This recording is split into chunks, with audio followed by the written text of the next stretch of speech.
Hello, my name is Michael Albert, and this is the Podcast RevolutionZ. It's the 14th episode, and this episode is entitled Participatory Planning. Before getting into it, I just want to make a brief request. I would like you, if at all possible, to visit the website of Patreon. It's an institution, an operation that facilitates raising funds and getting support for projects, and I'm using it for the Podcast RevolutionZ. So if you are interested in that, and if you'd like to perhaps help us out, you can go to www.patreon.com/revolutionz, and all the information is there. Okay, now getting on to it, this episode tries to find a way of doing what's called economic allocation that is compatible with, and that even facilitates, having an equitable, self-managed, classless economy. We have to find something new for allocation because, as we saw in our last episode, neither markets nor central planning fulfill our requirements. Markets and central planning each demolish self-management. They destroy solidarity. They violate equity. In fact, they annihilate equity. And they even destroy diversity. And they propel class division and class rule. However, we need to be clear that our new approach to allocation has to not only fit well with our favored economic structures so far, the ones we've talked about and developed, remuneration for duration, intensity, and onerousness of socially valued labor, self-managing workers and consumers' councils, and jobs balanced for empowerment effects, but it also has to accomplish the specific tasks of allocation. But what are those tasks? It has to determine relative values for economic items. More exactly, it has to determine the true social and ecological costs and benefits of economic activities. And more, allocation also has to facilitate workers and consumers using these true measures to settle on inputs and outputs of production and consumption. That's a mouthful. So to start what will surely be one of our more demanding episodes, first we have to ask, what do true social costs and benefits even mean? Suppose we make a car. What does it cost? What are its benefits? We need to answer those questions because if we don't know the costs of producing the car and we don't know the benefits and perhaps even the costs of its consumption, how can we decide if it is a good idea to make the car instead of making something else? For example, means of public transport. If we don't know the car's full costs and benefits, how can we decide if we want more cars or fewer cars? One thing to note is that the costs that we should take into account should go well beyond the costs that current owners of automobile plants consider. Current owners want to maximize profits while retaining the rights to accrue those profits for themselves. They are not moved by societal well-being. They are not moved by workers' well-being. They are not moved by the planet's condition. So information about all those things is not on their agenda. Their position as owners and market competitors means they must seek profits or be replaced. And the only information they want is that which bears on seeking profits. Obviously, we want to get beyond that. So unlike current owners, in a good future economy, we should want all actors to advance important social values such as solidarity, equity, and self-management, while also meeting the needs and developing the potential of all those involved in activities, such as workers, consumers, and even bystanders. So, consider making cars. We should want workers' positions in making cars propel them to be concerned with their own well-being. We should want consumers' well-being, neighbors' well-being, society's well-being, and ecological well-being to all also be taken into account. And we should want car workers' circumstances to provide them with the information and the skills needed to successfully pursue those aims.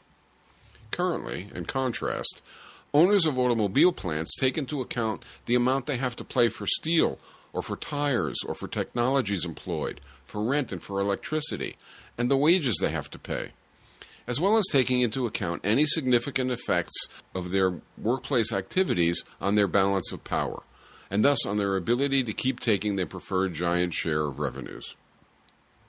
Owners pay attention, that is, to what affects their narrow agenda, profit-seeking.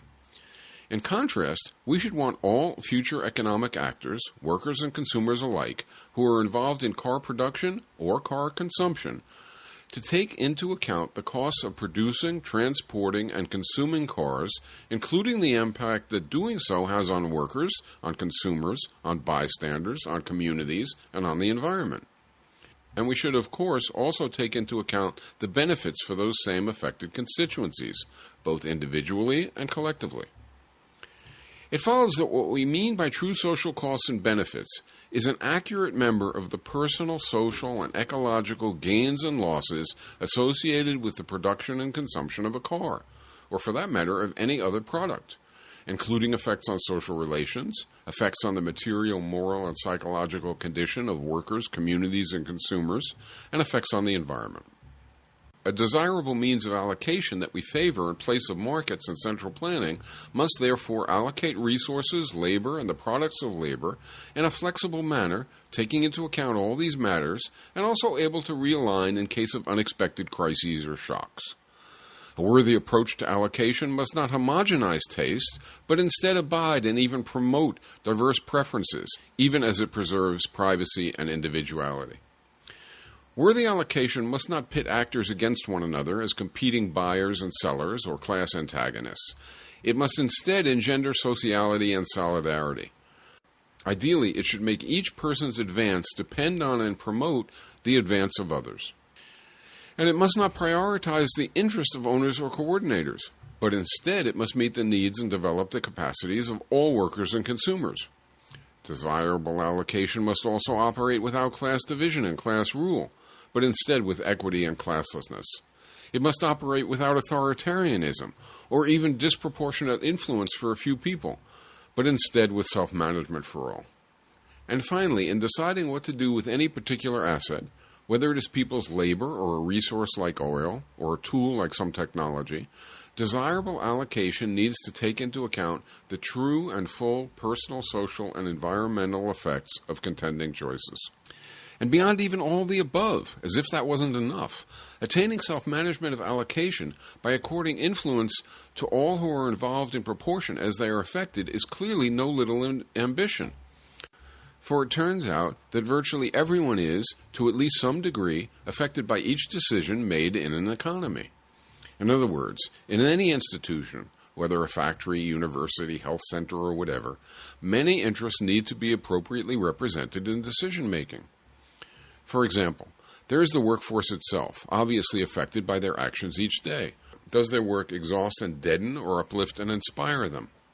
And there is the community in which the workplace is located. Is it polluted, for example, or is it respected and even uplifted? And there are the users of the products or services, presumably benefiting from what they receive, and not losing because labor and imports were not put to a different use that they would have preferred. For example, if a society is making cars instead of public transport, I may gain from having a car, but I may lose due to the lack of public transport. If a society is making tanks and missiles, I may be told I am gaining safety and bad guys are being weakened, but I will certainly lose due to gargantuan productive capacity going to war and waste instead of to schools, hospitals, housing, parks, and infrastructure. We know that from our treatment of what we call the property problem, a few episodes back, that to have self-management of economic life, we have to have institutions that eliminate influence for private owners of the means of production and of resources, and we do that by ensuring that that type ownership no longer exists. But we now know that we also have to have institutions that ensure that the disproportionate influence and distorted motives that private owners held are not simply morphed a bit and handed on to a class of coordinators, leaving workers still subordinate. More positively, we know that we have to have institutions that deliver to each economic actor a degree of influence proportional to the degree they are affected by such matters as how much in total is produced, and how much of any given product is produced, and how each product is valued, and therefore how much each person can get due to their income. For these ends, we not only need directly democratic workers and consumers councils, we also need allocation connections between workers and consumers that preserve and enhance informed, insightful, self-managed decisions. And so that is our allocation task, if we are to have allocation augment rather than subvert equitable remuneration, balanced job complexes, and self-management for both workers and consumers. So now we can ask, what institutions can accomplish all this? Admittedly, this is just a podcast episode, but still, even succinctly, what can we say by way of getting into this very complex issue? Suppose in place of top-down allocation via centrally planned choices, and in place of competitive market allocation by atomized competing buyers and sellers, we are able to opt for informed, self-managed, cooperative negotiation of inputs and outputs by socially entwined actors. And suppose for each of these actors we could opt for them to have influence over negotiations in proportion as choices affect them. And suppose we could arrange that they each have accurate, full social and environmental costs and benefits to assess, and that they each have appropriate training, confidence, conditions, and motivations to accurately develop, communicate, and express their preferences. If we could arrange all that, would we then have worthy allocation? Yes, I claim that that approach to allocation, if we can conceive institutions to make it real, to make it viable, would, as we seek, compatibly advance council-centered participatory self-management, equitable remuneration, balanced job complexes, and classlessness. And I would also claim that it would also provide proper valuations of personal, social, and ecological impacts. Participatory planning, the next key component of eco-socialism, or of participatory socialism, or of participatory economics, whichever name you may prefer to use for the economic features we have been describing, is conceived to accomplish all this. In participatory planning, if it is all we hope for it to be, worker and consumer councils will propose their work activities and consumption preferences in light of continually updated knowledge of the personal, local, national, and ecological implications of their choices. What might that look like? Workers and consumers would cooperatively negotiate workplace and consumer inputs and outputs. They would initially arrive at their preferences in their council, and then they would employ a back-and-forth communication of their preferences using what are called indicative prices, facilitation boards, rounds of accommodating to new information, and other participatory planning features which would permit people to express and refine their desires in light of feedback about other people's desires. That is, workers and consumers would indicate in their councils their personal and group preferences. I say I want to do such and such. You say you want to do such and such. Our workplace settles on a proposal that we collectively wish to produce. Consumers and other producers do essentially the same thing. We and everyone then learn what preferences others and some have indicated. Then they and we alter and resubmit our preferences in light of the new information we have received. And of course, we keep in mind our need to balance a personally fulfilling pattern of work and of consumption with the requirements of a viable overall plan. Each participant in this process, both as a worker and as a consumer, seeks personal and collective group well-being and development. However, because of the whole array of institutions, and especially equitable remuneration and balanced job complexes, each participant can improve his or her situation only by acting in accord with more general social benefit. I can gain, that is, by improvement in social output, and everybody else gains from that as well. I can gain by improvement in the quality and circumstances of work, and everybody else gains by that as well. I can also work somewhat longer or less long myself, for example, depending on my preference for leisure or income, but that choice doesn't hurt anyone else. When workers and consumers express their individual and collective preferences and hear back the sums and averages across the whole economy, the new information leads them to make new proposals in a sequence of cooperatively negotiated refinements until settling on a plan. As in any economy, for consumers to decide on what they want for their share of the social product, they must take into account their income, which is proportional to the duration, intensity, and onerousness of their socially valued labor. And they must also take into account the relative cost of available products that they desire, and how much they desire them, for that matter, as conveyed by the participatory planning process. This occurs not only for individuals deciding personal consumption, but also for households, communes, neighborhoods, and regions deciding collective consumption. And all this is carried out through consumer councils, whose proposals, taken together, sum to the cumulative demand put forth by all of society. Workers in their workplace councils similarly indicate how much work they wish to do in light of requests for their product, as well as accounting for their own labor-leisure preferences. The proposals of workers in each firm taken all together, sum to industry and societal proposed output. That is, while workplace proposals are collective for the whole workplace, they are arrived at with input from each individual in the workplace. Both proposed supply from workers and proposed demand by consumers, basically the same people in different roles, are refined each in light of the other during the multi-round planning process. It is this revision process that facilitates allocation, arriving at true social and ecological costs and benefits. In a participatory economy, it is interesting and important to note that no one would have any interest in selling products at inflated prices or in selling more items than consumers actually need, because imposing high prices and inducing purchases beyond what will fulfill people will not increase anyone's income. Even if a workforce in some workplace could set some false inflated price for what it was selling, or could use some sort of manipulative technique to trick consumers into buying more than they could really benefit from, the income of each of its workers would not thereby climb, since income doesn't depend on overall value of sales. On the other hand, producing too little or too poorly for the work to all be socially valuable, given the labor and resources involved, would diminish each worker's income. There is therefore a reason to meet needs and to utilize and develop potentials, but not to do more or less than that. And the same goes for somehow getting people to buy what they don't really need. In fact, why would I want to produce something, applying my time and energy, that wasn't actually going to benefit folks? I wouldn't, not in a participatory economic setting, where there is nothing gained, only losses from such behavior. Nor is there any need for firms to compete for market share. Individuals and units would not advance by way of beating others in any manner. Rather, motives would simply be to meet needs and to develop potentials at whatever level turns out to be preferred in light of all costs and benefits and without wasting assets. We would seek to produce what is socially valuable and useful, while we compatibly and cooperatively fulfill our own as well as the rest of society's preferences. And this would be true not because people are suddenly saints, but because with sensible institutions, cooperation would benefit everyone and waste would harm everyone. Merciless fleecing, indeed fleecing of any sort, would have no place in the participatory economy because there is neither means to do it nor gains to be had from doing it.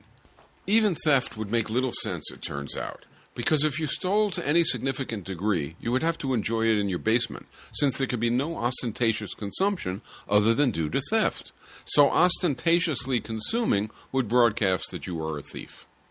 For example, revealing a bit more of the character of our preferred institutions, suppose you are Roger Federer, a famous, really, really excellent tennis player. Society likes watching high-quality tennis, and you like playing, so you are on a team. You have a balanced job complex, of course, since everyone who works does. And you get income for the duration, intensity, and onerousness of your work. So your income is average for society, or somewhat more or less, depending on whether you prefer greater effort or more leisure, greater income or more leisure. However, you are so good that a lot of people would simply love to play a set or two with you. You could give lessons, for example, but you want to earn lots more. So you decide to augment your income by selling play dates to people on the side at very, very high price per hour. Can you and will you in fact want to? Well, to do it, you have to violate the norms of work. You have to operate outside the purview of counsel. You also have to get your payment in kind, meaning that the people who want to play with you can't give you cash, but have to give you stuff they have gotten for their income. And there is another obstacle, even before the issue of it being illegal. That is, suppose you do it and you get tons of stuff. What do you do with all that stuff? You can't enjoy it in public. There is no legitimate way to have accumulated so much stuff. In current economies, people who rip off can live ostentatiously without real difficulty. In an equitable society, you would have to enjoy your stuff in your cellar. In public, it would immediately give away that you have gotten it by violating norms. And there is even more. Where do you get all the tennis balls needed and the courts to play on? The tennis councils are not going to allot that for antisocial behavior. Without belaboring unduly, this is just a tiny look into the details of participatory planning and participatory economic operations beyond the bare outline of key features we have been presenting. So getting back to the characteristics of this hoped-for participatory planning, Workers and consumers, separately and collectively, would communicate their preferences for desired production and consumption by means of special mechanisms provided for the purpose. Cooperative negotiation would follow in a series of planning rounds. Every participant would have an interest in most effectively utilizing productive potentials to meet needs, because everyone would get an equitable share of the overall social output. Let me elaborate just a bit on that. Imagine a population. It produces what we call a social product. Each person can get an average share of that product, or can vary from that average share because either the person arranges to work a little longer or harder or under worse conditions than average due to wanting a little more income, even at the cost of the extra effort, or, conversely, the person arranges to work a little less long or less hard or at better conditions than average due to wanting to exert a bit less, even at the cost of receiving a little less product. The key thing to note is that the effort we contribute and the associated income we get are the crux of the matter for everyone. They establish our economic well-being. They determine the combined benefit and cost to us of what we do and of what we receive, with the sum being essentially the same for everyone. And this hypothetical population is exactly the population of our revolutionized economy. So, to repeat, every participant would have an interest in most effectively utilizing productive potentials to meet needs, because everyone would get an equitable share of the overall social output. Total output rises, my part of the total output rises, as does everyone else's. Total output falls, my part of the total falls, as does everyone else's. Each person would also favor workplaces and all of society making investments that reduce drudge work and that improve the quality of society's balanced job complex, because this is the job complex quality that everyone on average enjoys. The logic is the same as for income. Our interests are entwined. We all want society's balanced job complex to be desirable and to grow steadily more desirable because we all do our economic activity in a balanced job complex. We have suggested that in participatory allocation, plans for economic production and consumption are continually updated and refined. That doesn't say there would be no errors or imperfections in the day-to-day and year-to-year operations of a participatory economy, nor does it say people's preferences would never change. Instead, it says that such deviations from ideal choices as occur during planning would arise from ignorance or from mistakes, but not from the system by its logic causing such deviations. The system wouldn't propel accumulation, wouldn't push for constant increases in effort, despite people not preferring that, as does market allocation. The system wouldn't bias against public goods, wouldn't underassess the importance of ecological impacts, and wouldn't ignore the personal and even more so the social costs of economic choices, as does market allocation. The system wouldn't divide actors into a class of subordinate workers and dominant coordinators, as do markets and central planning. With participatory allocation of the sort we are discussing, assuming, for now, that its features can be filled out and would prove workable, in no way could one sector systematically benefit at the cost of another. Gaining at the expense of others goes from being the aim of economic activity to being a virtual impossibility for economic activity. Everyone is treated according to the same norms that privilege no one above others. Mistaken choices and deviations don't snowball or multiply in a manner that continually benefits some in a ruling class to the detriment of others in the working class. In another aspect of allocation, to choose what role and position to occupy in a participatory workplace, each person would consult his or her own personal tastes and talents. Of course, each person would be better suited and more likely to be happy at some pursuits than at other pursuits, maybe more technical or maybe more verbal, or maybe indoors or outdoors, maybe cooking or maybe constructing, or whatever. However, each person's job search would be about meeting personal preferences equitably. Most important, there would be no choice that one can individually make, or that a group can collectively make, that would accrue what other members of society would deem unjust power, wealth, or circumstance. It is a very pretty picture I am painting, but I want to now make something very clear. No one listening to this episode of Revolution Z ought to now be ready to give allegiance to participatory planning based on just what I have presented. This episode has certainly offered some description and some supporting arguments, I hope pretty compelling ones, but allocation is a complex matter. I barely even mentioned much of what participatory planning system would have to include. Also, concerns and objections are not yet even mentioned, much less addressed. As with all episodes in this vision sequence of the podcast Revolution Z, my comments are a very succinct presentation, and in this case it is all the more true since allocation is considerably more complex than any other issues we have treated, including ownership, the division of labor, and even the norms of remuneration for income. One way to get a better grip on what participatory planning is about, therefore, beyond our overview, is to acknowledge that surely there must arise objections to something as unusual and different as participatory planning. Indeed, you may be feeling some of those objections yourself. Which is why our next episode will raise and seek to address many such objections, and in doing so, will hopefully deepen our perception of the shape and logic of a possible alternative to markets and central planning. And even that won't be the end of our arguing for what we are calling participatory planning, but it will take us closer to an ending.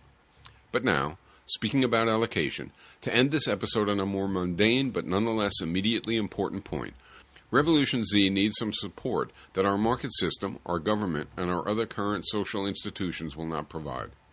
Revolution Z's allotment of resources to proceed and grow depends on voluntary support from people who themselves listen to and appreciate the podcast, or even from people who simply believe exploration of serious issues of vision and strategy is socially important and should be promoted, even beyond the impact on their own personal enjoyment and insight. So I hope you are, or you become, such a person. To provide the voluntary aid, you can promote Revolution Z to people you know by whatever means you have at your disposal. You can also visit our Patreon page, www.patreon.com/revolutionz, where you can find out more about our efforts and, if you so choose, contribute some material aid to its continuation. Such material aid will permit me to keep working on Revolution Z. It will permit enlarging Revolution Z's schedule from 1 to 2 or even to 3 episodes weekly, and it will permit involving guests and even listeners in future episodes. And, that said, for now, hoping for your support, this is Michael Albert signing off until next time for Revolution Z.